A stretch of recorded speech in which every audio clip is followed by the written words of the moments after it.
Yes. Tufatikanye turamye karibu.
iminota nka 30 niki kibaye 30 ni byinshi n'isabo yego watwoye twoyibye n'indirimbo kimwe n'isinde n'ijambo zose biraresha ni bimwe. Haleluya.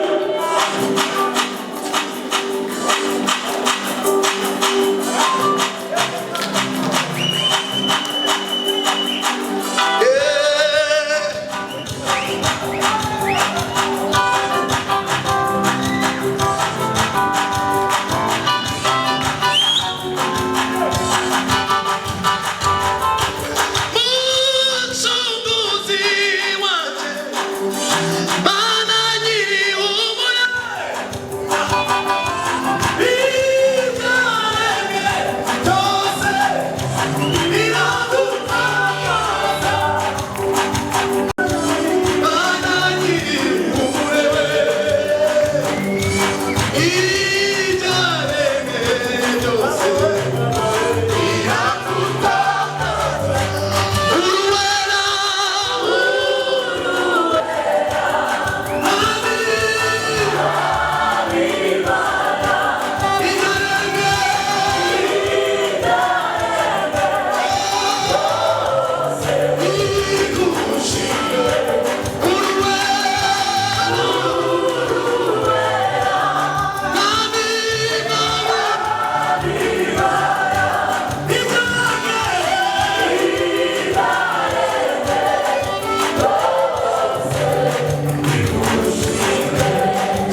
umwanya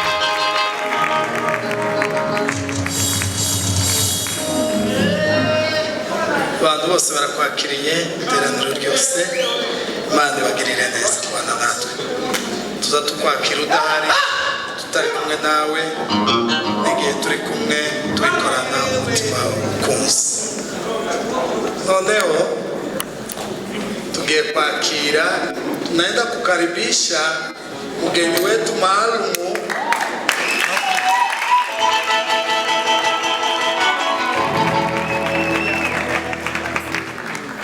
hatuendi kumkaribisha kuimba, tunaenda kumkaribisha mugisirimba.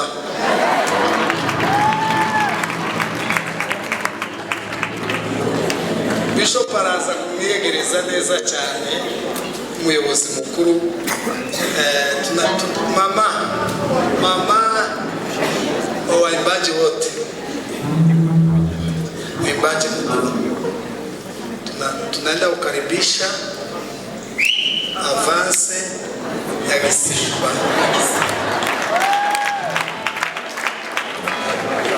Watu wote wanakupenda.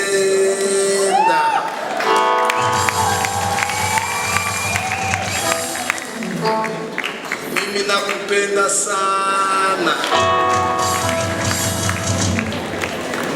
Muhandu n'umuhanuzi. Indirimbo ze ziba mu buhanuzi. Twese twige kwegereza ubishoboye n'utabishoboye tugiye Bishop araza kumwegereza nyine muri gahunda ariko reka tumwegereze umukunga natwe ganiyo y'umwuka yaduhereye muri mundagira aho yabaye Abatanzania yabaye kera indirimbo k'umuhungu amaze kuririmba kera kaminula ya kera tukiri abana tulikuwa tunasikia nyimbo za kaminula, nyimbo za marango, nyimbo za ajani yeye Oliangulu, nyimbo za zote tulikuwa watoto. Tanzania ni nzuri sana nonega tugiye kwegereza mukunga tagira ushikari yambaje kumutera ibisubi afite ibyiwe Imana yamuhaye turasimbira ngato tunyura nta bintu byo gukora hanyuma tunezerwe mbere yuko turangije ndahita mama Bishop arafite ijambo ryo gushima Imana hanyuma turakira Bishop nawe turimo kwakira izindi gahunda zigiye gukurikira yemwe muranezerewe iyo ese abantu ko bata bazamuye mu mutima zamura amaboko y'Imana icyubahiro haleluya zamura amaboko zamura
ubuzima bwacu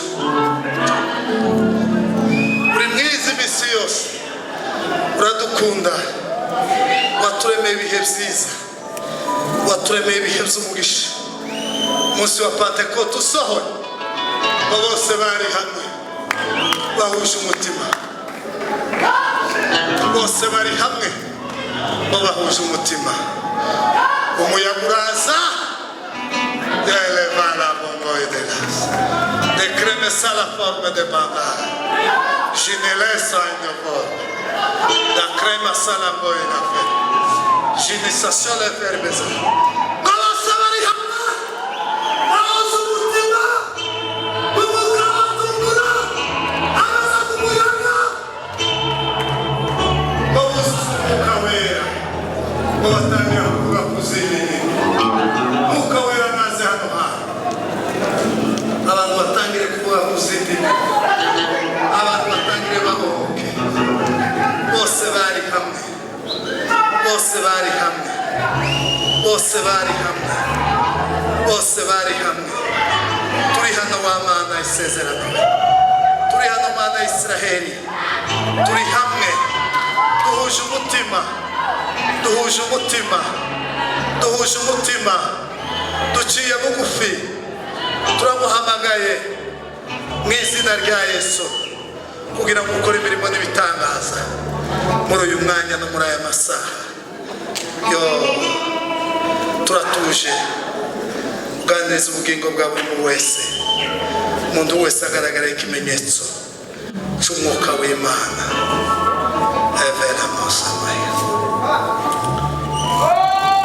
bose bari hamwe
ndasaba umutware wacu atambuke na Pastor Loise na Muzehe hari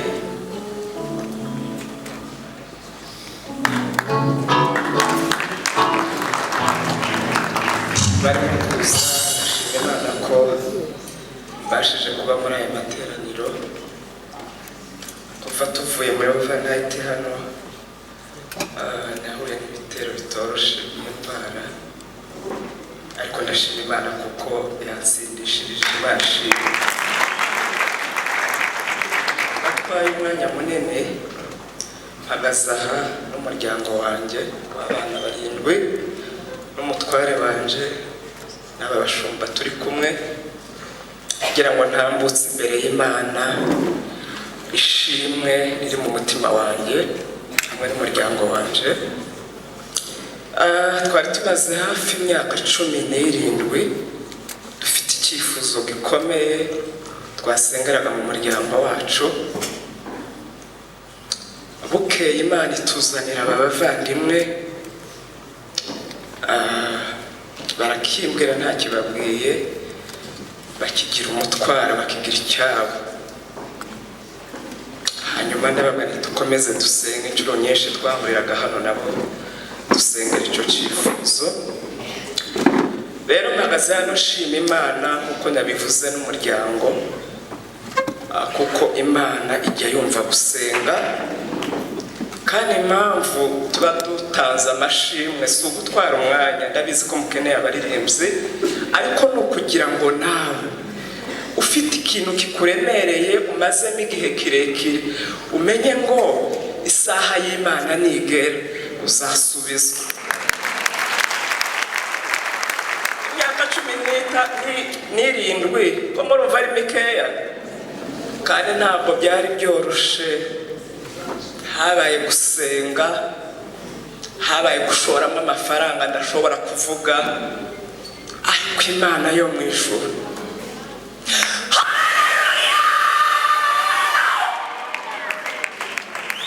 Imana igisubiza umwanya wayo. Nta mbaraga mubishizemo, nta mafaranga mubishizemo, nta masengesho adasanzwe mubishizemo. Imana igakora kandi kumva kandi igasubiza. Rero Imana ihabwa icubahiro. Izumve ko ndi hano, kandi n'uwantumye gutanga iryo shimwe yambwiye ngo mbwirire Imana ngo ndayishimye, ibyumve ko nyishimye. Imana ibyumve iri mu ijuru niyo twabwiye iyo myaka 17. Hagaze hano ku gatuti nyibwira ngo bya bindi twavuze kuva ku mwaka wa mbere kugeza ku mwaka wa 17, Mana wabikoze muri iki gitondo.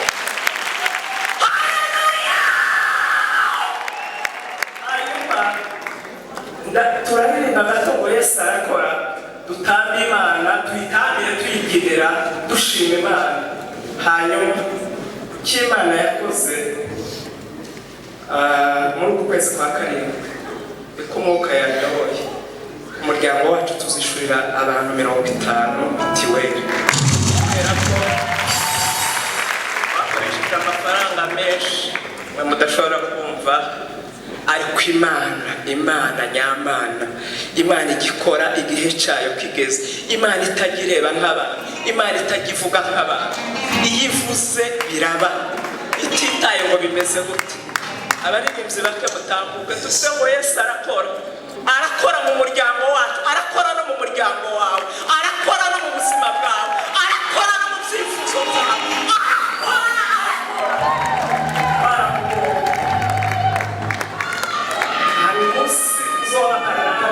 Habivuga mu mazina ngo nahige bijya bigora, birabasha kuvuga ibintu byose mu mazina, ariko Imana irabyumvise kandi numve ko nyishimye. Imana y'umwijuru bamugisha ashumba uko kwa kundi twazengurukaga dusenga umutambo uko mubishoboye, ariko Imana ibyumve yuko